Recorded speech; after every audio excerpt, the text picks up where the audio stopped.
Aduh, bagaimana kalau tidak bisa berhenti?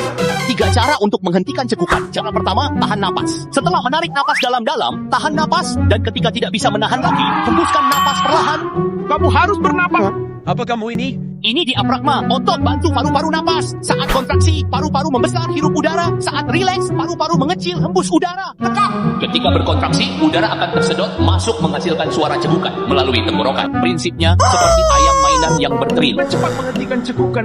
Cara kedua, minum air. Minum sedikit setiap kali. Lakukan 10 kali berturut-turut. Bagus sekali. Masih ada 1 cara lagi. Cara pamungkas. Semangat. Ini cara ketiga mengejutkan. Kenapa diafragma itu kejam?